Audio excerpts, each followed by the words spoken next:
मिठू तोता पका हुआ अमरूद लेकर एक घने पेड़ पर बैठा हुआ था। वहीं दूसरे पेड़ के पीछे कालू कौवा और गोरी कौवी भी छुपे हुए थे। कालू जी अब जाओ भी, मुझसे अब रहा नहीं जा रहा। मुझे बहुत तेज भूख लगी है। जाओ और उस मोटी चोंच वाले तोते से वो पका हुआ अमरूद छीन कर ले आओ मेरे लिए। रुको गोरी, बस थोड़ा देर और इंतजार करो। अभी अगर जाऊंगा मैं तो वो तोता भाग जाएगा वहाँ से। बहुत चालाक है वो।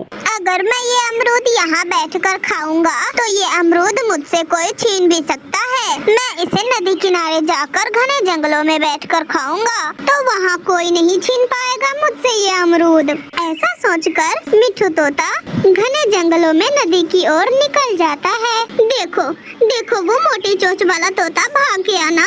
मैंने तो पहले ही कहा था कि जाओ उससे छीन कर ले आओ वो अमरूद, मगर नहीं। गोरी अब पीछा करो उस तोते का।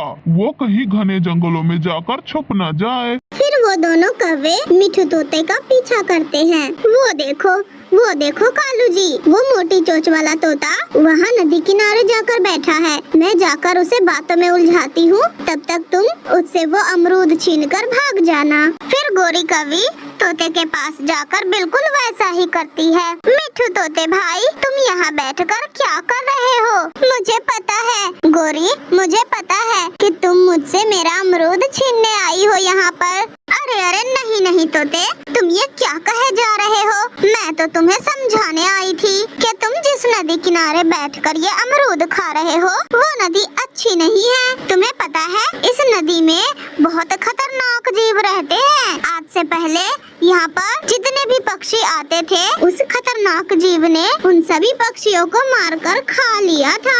इसीलिए मैंने सोचा मेरा मिट्ठू भाई इतना अच्छा है और उस नदी किनारे बैठा हुआ है, कुछ हो न जाए, इसलिए मैं तुम्हें यहाँ समझाने आई थी। बाप रे मिट्ठू पीछे देखो, वो क्या है? भागो, मैं तो जा रही हूँ। फिर मिट्ठू तोता जैसे ही पीछे मुड़कर देखता है तो वहाँ पर कुछ भी नहीं था। तभी कालू कौवा झट से वहाँ आता है और मिट्ठू तोता का अमरूद चुराकर वहाँ से भाग जाता है। अरे पकड़ो, अरे कोई कौवे को पकड़ो। मिट्ठू तोता ऐसे शोर मचाता है और कौवे और कौवी तो वहाँ से भाग जाते हैं। थोड़ी देर बाद वहाँ टुनटुनी चिड़िया आती है। तोते भाई क्या हुआ? तुम रो क्यों रहे हो? टुनटुनी बहन, वो दोनों कौवे मुझे उल्लू बनाकर मुझसे मेरा अमरूद छीन कर ले गए हैं। वो बहुत बुरे हैं। अच्छा तोते भाई चुप कर जाओ, तुम रो मत। आओ मैं तुम्हें तुम्हारे घर तक छोड़ देती हूँ। फिर टुनटुनी चिड़िया मिट्ठू तोते को उसके घर तक छोड़ आती है। मिट्ठू जी कितनी बार कहा है मैंने आपसे कि आप उन कौवों के पास न जाया करो। मैं कब गया था उन कौवों के पास? मैं तो चुपचाप नदी पर बैठकर वो अमरूद खा रहा था कि तभी वो दुष्ट कौवे वहाँ आए और मुझसे मेरा अमरूद छीन कर ले गए। मैं छोड़ूंगा नहीं उन कौवों को, मैं भी बदला लूंगा उन दुष्ट कौवों से। ऐसे ही 2-3 दिन गुजर जाते हैं। मिट्ठू तोता और उसकी पत्नी मीठी तोती दोनों मिलकर अपने घर में मीठी खीर बनाते हैं। मीठी तोती मिट्ठू तोते को वो मीठी खीर एक टिफिन में पैक करके देती है। मीठी, अब देखना तुम, मैं कैसे उन दुष्ट कौवों को पिटवाता हूँ। फिर मिट्ठू तोता वो खीर लेकर पहाड़ों पर रहने वाला बाजू चील के पास जाता है और बाजू चील से कहता है, चील भाई ये देखो मैं आपके लिए मीठी खीर लेकर आया हूँ। ओहो छोटे तोते, तुम कितने अच्छे हो, मेरा कितना ख्याल रखते हो तुम जैसा तो पूरे जंगल में कोई नहीं है। तुम बहुत अच्छे तोते हो। लेकिन चील भाई, वो काले दुष्ट कौवे मुझसे हर रोज मेरा दाना छीन लेता है। आप उन कौवों को सजा दे चील भाई।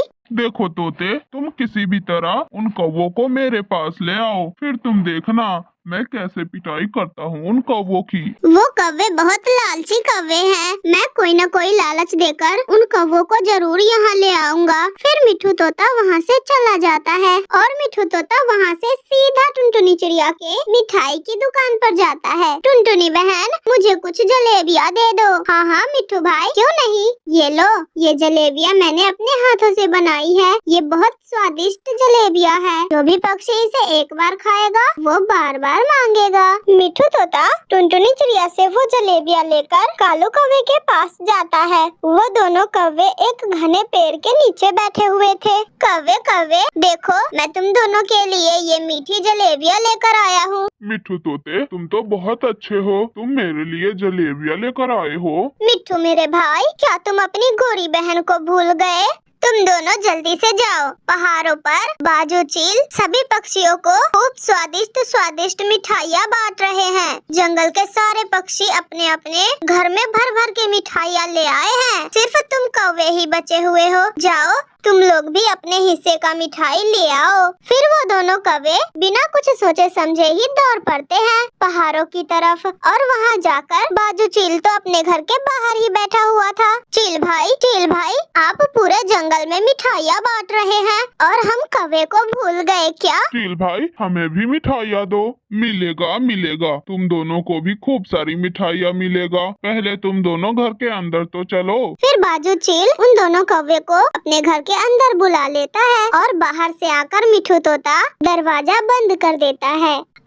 अरे तोते, तुमने दरवाजा क्यों बंद कर दिया? तुम दोनों कौवे मुझसे मेरा हर चीज छीन लेते हो। अब बाजू चील भाई तुम दोनों को बताएंगे कि दरवाजा क्यों बंद किया है मैंने। फिर वो बाजू चील उन दोनों कौवे को मार कर उल्लू बना देता है। फिर वो दोनों कौवे जैसे तैसे करके शाम को अपने घर जाते हैं। कालू जी, आज के बाद से उस मोटी चोंच वाले तोते से कोई शरारत नहीं करनी। उस तोते ने हमें कितना पिटाई खिलवाया है उस बाजू चील से। हाँ गोरी, मेरी तो टांगे ही तोड़ दी उस बाजू चील ने पीट कर। अगर आप लोगों को हमारी ये कहानी अच्छी लगी हो तो वीडियो को लाइक करके हमारे चैनल टूनी कार्टून टीवी को सब्सक्राइब करना ना भूलना दोस्तों।